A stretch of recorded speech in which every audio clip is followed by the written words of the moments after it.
Thank you for joining us tonight. You're now with me, Cheryl Chaminator, for TVS Nightline. Let's begin with the headlines tonight.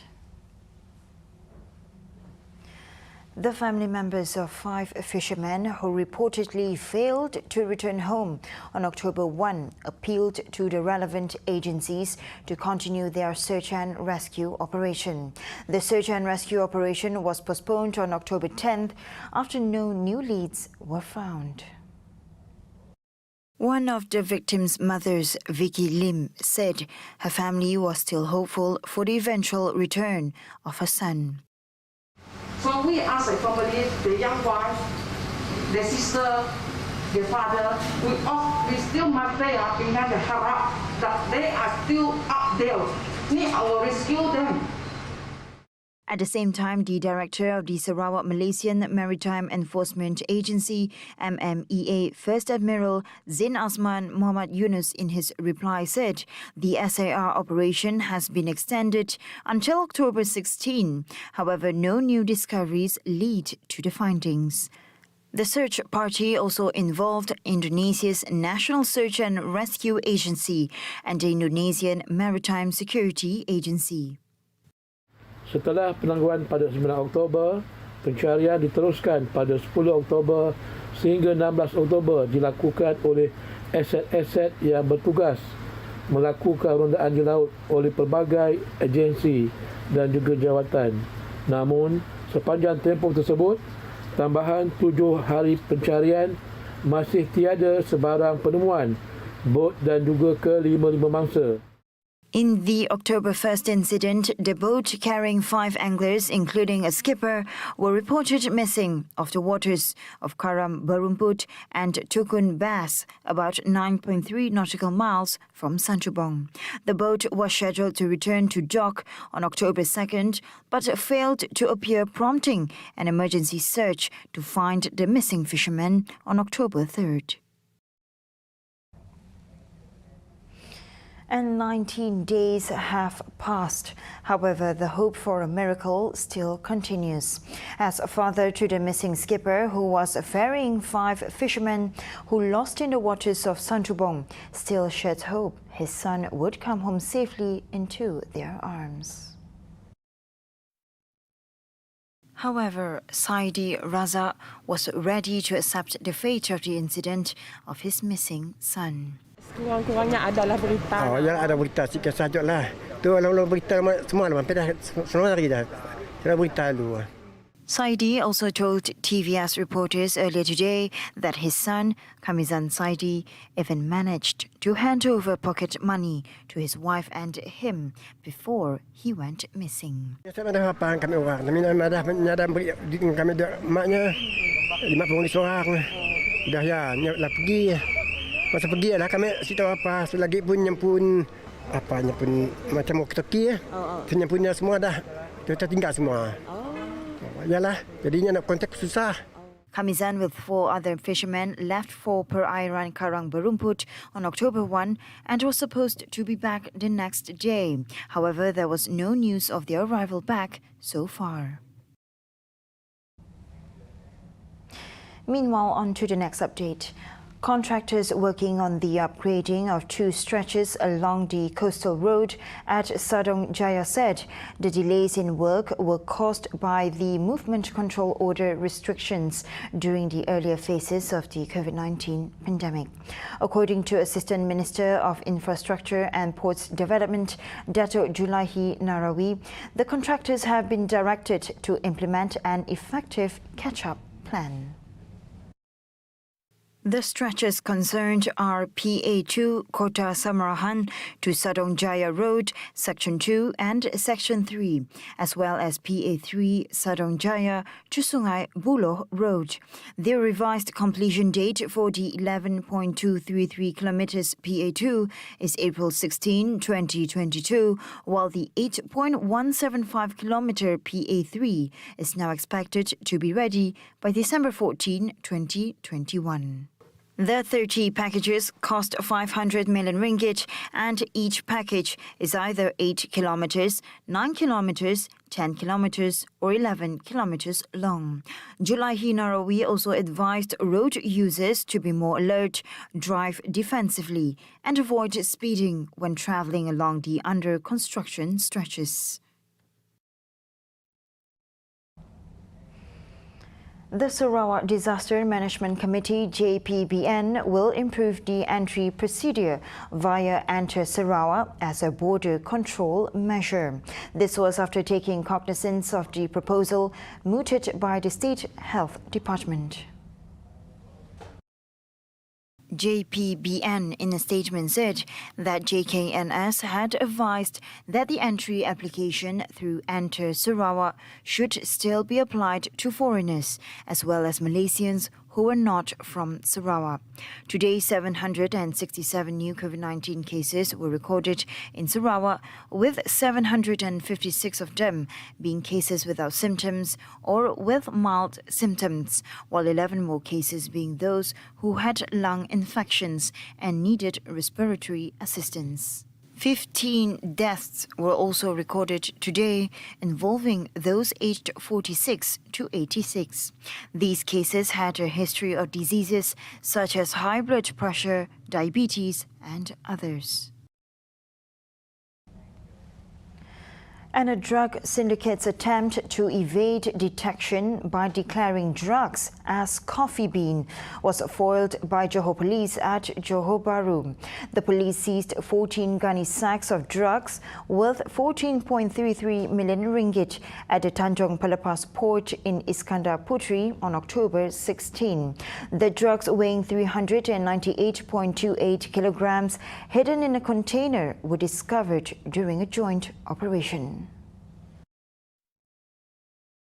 Bukit Aman Narcotics Criminal Investigation Department NCID Director Datuk Razaruddin Hussein said the police were alerted by the Philippine Drug Enforcement Agency on a container from Guatemala. The container was expected to pass through PDP before heading towards the Philippines, believed to be carrying methamphetamine. Razaruddin said police believe the syndicate was carrying out their smuggling activities using sea routes from a foreign country, in which Malaysia is a transit before smuggling the banned substances to a third country. The Malaysian Maritime Enforcement Agency, MMEA, has thwarted an attempt by a drug trafficking syndicate at Johor. The syndicate used Togo, or known as platform built for fishing, to smuggle the drugs out to Indonesia in Muar waters. They seized 23 kilograms of shabu, 2,000 ecstasy pills, 90 Aramin 5 pills, estimated to be worth 1.33 million ringgit. Johor MMEA Director First Admiral Nurul Hizam Zakaria said the operation was conducted following information and continuous intelligence gathering on the drug smuggling activities. During the patrol, the team detected a suspicious-looking object in the form of a black plastic package on the Togo platform. Further inspection by the MMEA found that 23 green Chinese tea packages containing shabu, 1 white package containing 2 small packets of ecstasy, and 9 strips of Aramin 5 pills. However, no arrests were made. The case is being investigated under Section 39B of the Dangerous Drugs Act 1952.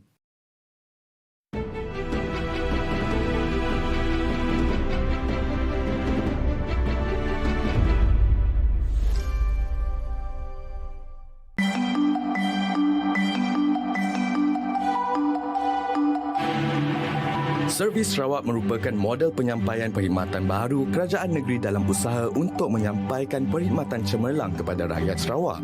Ia telah dirasmikan oleh Ketua Menteri Sarawak Yang Amat Berhormat Datuk Patinggi Abang Johari Tun Openg pada 2 Disember 2018. Setakat ini, 3 pusat perkhidmatan servis Sarawak telah dilaksanakan iaitu di Kuching, Sibu dan Miri. Kepelbagaian saluran perkhidmatan seperti khidmat kaunter, portal rasmi, aplikasi telefon pintar dan e-kios memudahkan rakyat dalam dalam membuat pilihan pembayaran. Servis Sarawak ini berkonsepkan No Wrong Counter yang menawarkan gabungan perkhidmatan pelbagai agensi di Sarawak dalam sesebuah kaunter perkhidmatan. Berteraskan mesra pelanggan, servis Sarawak diharapkan dapat menjadi saluran perkhidmatan yang mampu memenuhi kehendak serta keperluan rakyat di Sarawak.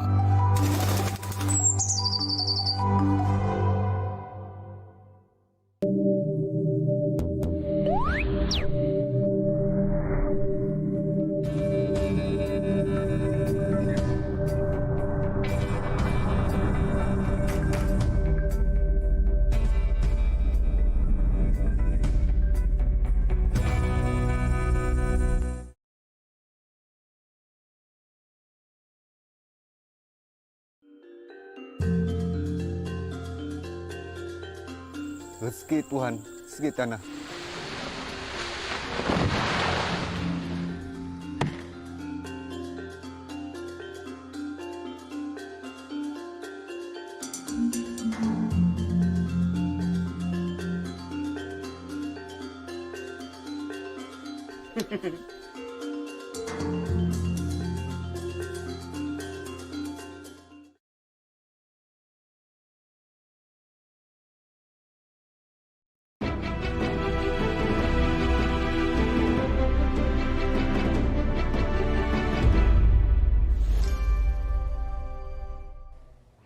Welcome back to the Nightline. A total of 28 individuals from Matang Vocational College, Kuching, were tested positive for COVID-19 earlier today. The Sarawak Disaster Management Committee, SDMC, in a statement said they were detected among 100 students being screened, where 72 were tested negative. This was declared a new cluster in Kuching Division today. Meanwhile, Sarawak has 45 active clusters, with 4 reporting 9 new COVID-19 cases today. The clusters that recorded new cases were Awat cluster with 3, Menuang cluster with 3, Putai Dua cluster with 2, and Ansurai cluster with 1. AstraZeneca has delivered an additional 604,100 doses of its COVID-19 vaccine for use in Malaysia. In a statement, AstraZeneca said the latest shipment is part of its bilateral commitment to delivering 6.4 million doses directly to Malaysia. It added that to date, more than 5.1 million doses of its vaccine had been delivered to Malaysia through direct supply, COVAX, and donations from other countries. It said more vaccine doses are expected to be delivered between now and early 2022. The National Digital Identity (IDN) will be fully implemented in 2024, said Home Minister Datuk Seri Hamzah Zainuddin. According to him, the initiative would not replace MyCard. Instead, it is a form of digital identification and self-authentication for individuals.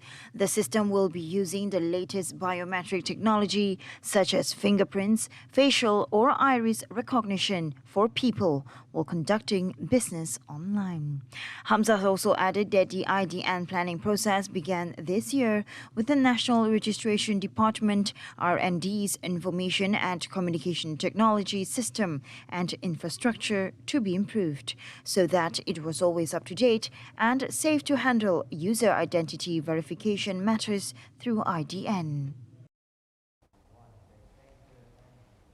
Meanwhile, Malaysia is still discussing with the Saudi Arabian government on the approval of entry for Malaysian citizens who want to perform the Umrah pilgrimage in the kingdom.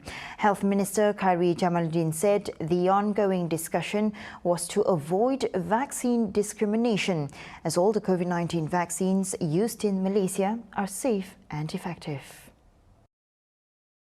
Di samping kita masih lagi berunding dengan Arab Saudi supaya tidak ada diskriminasi lah dengan vaksin, sebab kita dapati semua vaksin adalah berkesan dan selamat. But in the meantime, we will have the feature in My Sejahtera, make it easy. We will liaise with TH nanti on how to communicate with rakyat kita yang akan ke Arab Saudi nanti.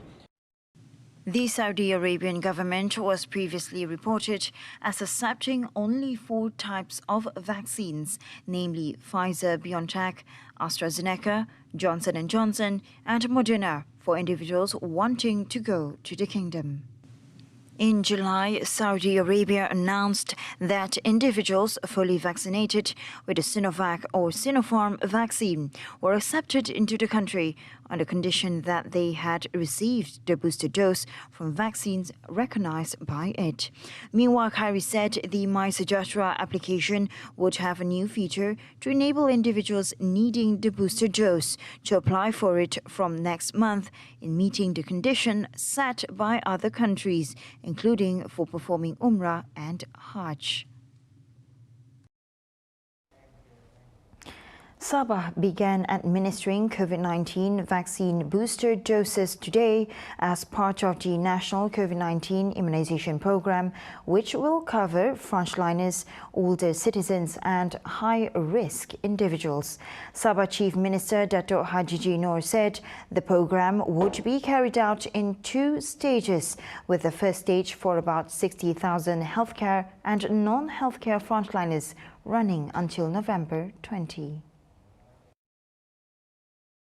Meanwhile, for the second stage, he said the administration of the booster shot for senior citizens aged 60 and above, as well as those with comorbidities, would begin on November 2nd. He added that those who had completed their immunization or second doses at least 6 months ago would be given booster doses voluntarily. The Chief Minister said Protect Health Corporation Sindran Berhad would oversee the administration of booster injections at selected government and private facilities. Eligible individuals would be notified through the My Sejahtera application, while vaccine administration centres (PPVs) would be making announcements via short messaging service (SMS) or phone calls for those without the application. Meanwhile, Sabah Health Department Director Dato' Rose Nani Mudin said there were enough PPVs in the state to run the booster dose program.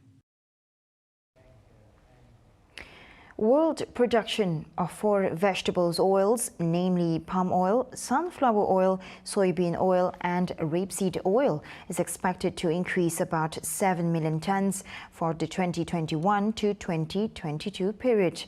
This is following the 2 years of global production deficit and a sharp decline in vegetables oil stocks.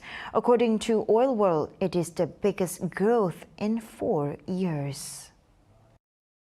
Oil World head Thomas Milker said if this materialize, vegetable oil prices are set to decline and milk prices will become relatively stronger during the year.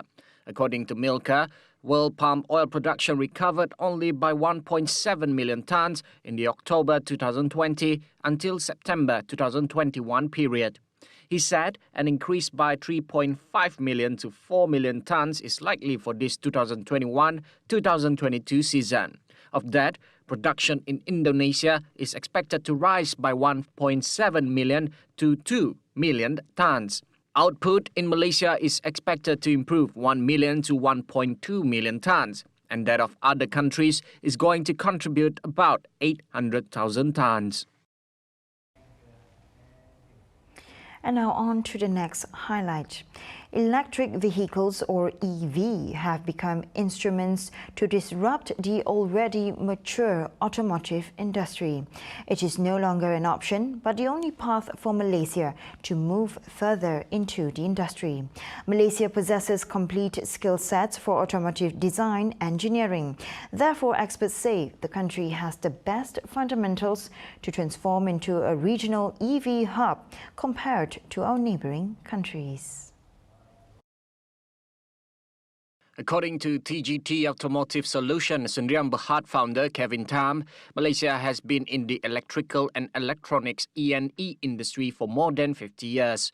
He added that the country too is the largest automotive integrated circuit IC exporter in the world.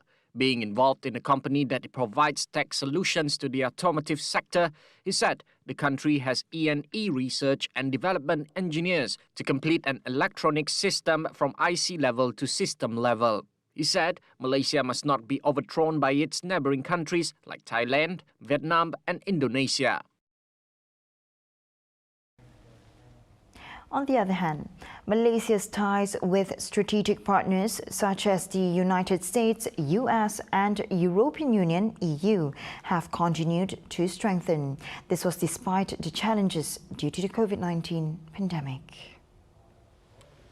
Ini Amerika Syarikat dan Kesatuan Eropah adalah masing-masing rakan dagang ketiga dan keempat terbesar Malaysia selepas Republik Rakyat Cina yang pertama dan Singapura yang kedua terbesar.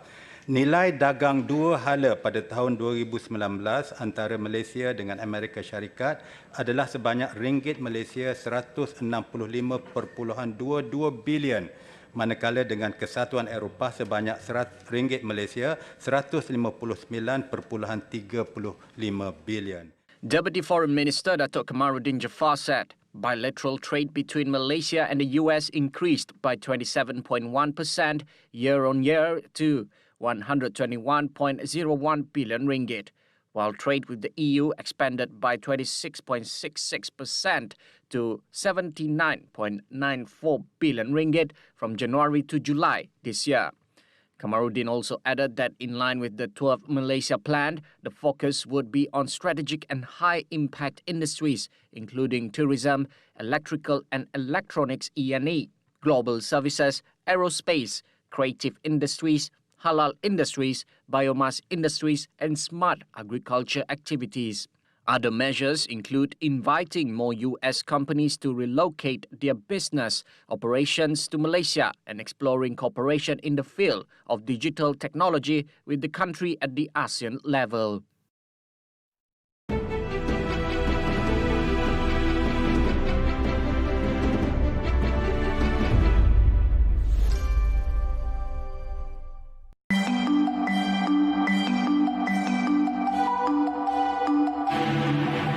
Servis Sarawak merupakan model penyampaian perkhidmatan baru kerajaan negeri dalam usaha untuk menyampaikan perkhidmatan cemerlang kepada rakyat Sarawak. Ia telah dirasmikan oleh Ketua Menteri Sarawak Yang Amat Berhormat Datuk Patinggi Abang Johari Tun Openg pada 2 Disember 2018. Setakat ini, 3 pusat perkhidmatan servis Sarawak telah dilaksanakan iaitu di Kuching, Sibu dan Miri.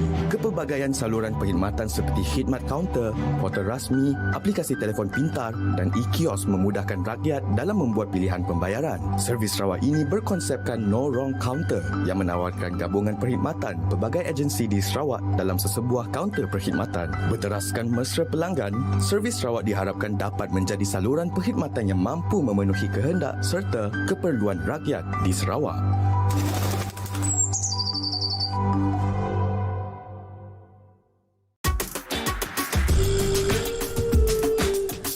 Art in the City kini kembali membawa inspirasi, tenaga dan sinar kepada Malaysia. Cendana telah mencipta pelbagai acara bagi membantu membawa rakyat untuk lebih dekat antara satu sama lain melalui seni.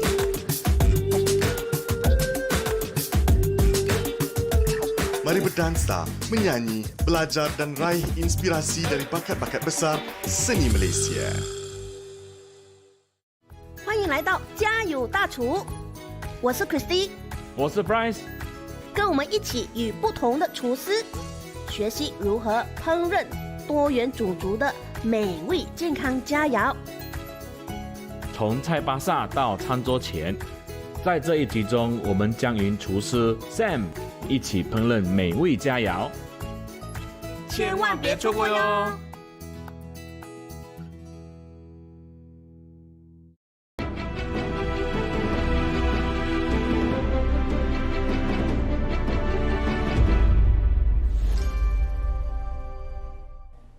Thank you for staying with me. And now on to our global affairs. North Korea has fired a suspected submarine-launched ballistic missile into waters off the coast of Japan.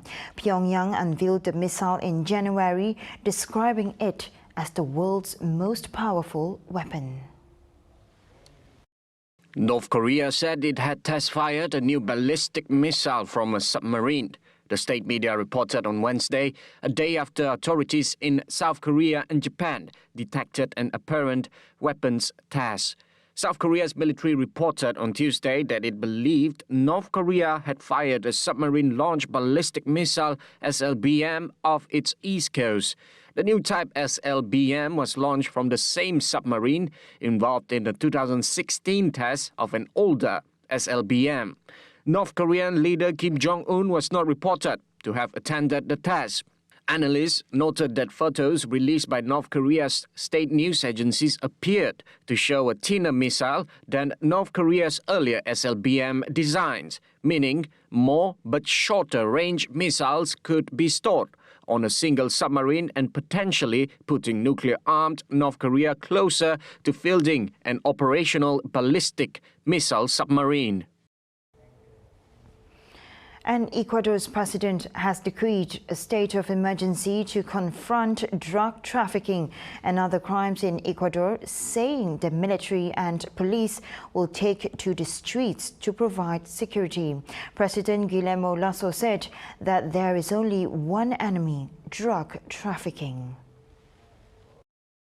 Ecuador's President Guillermo Lasso has declared a state of emergency as the country grapples with a surge in drug-related violence.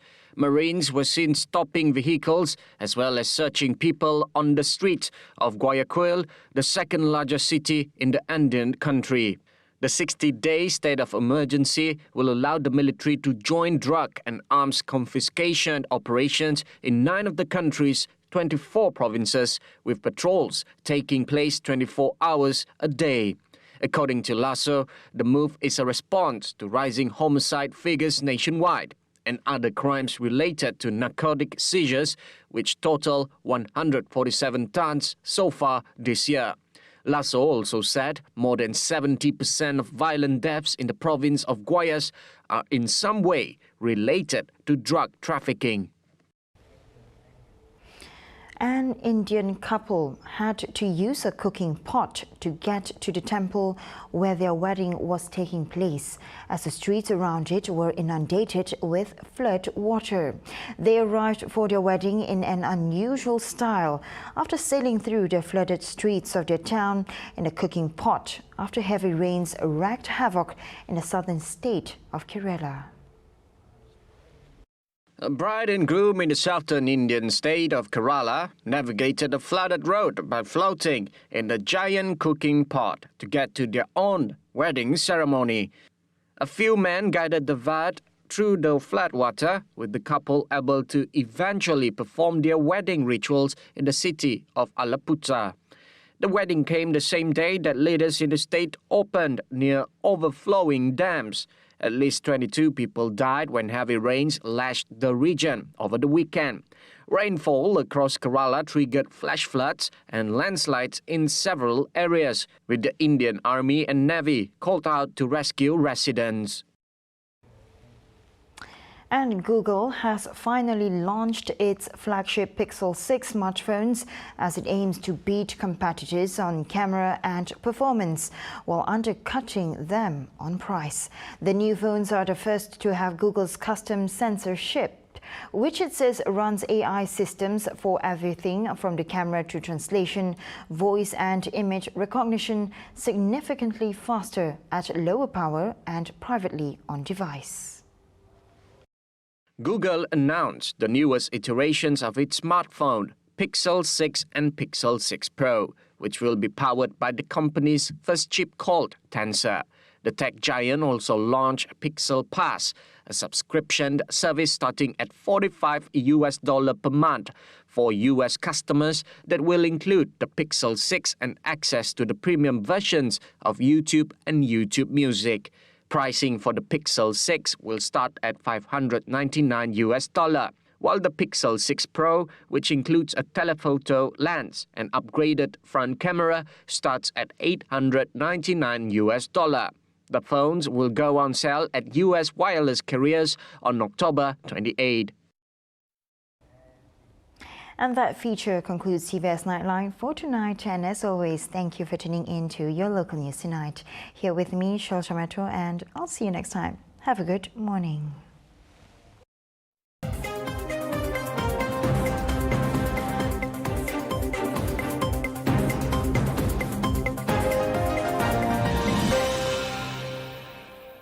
anak yang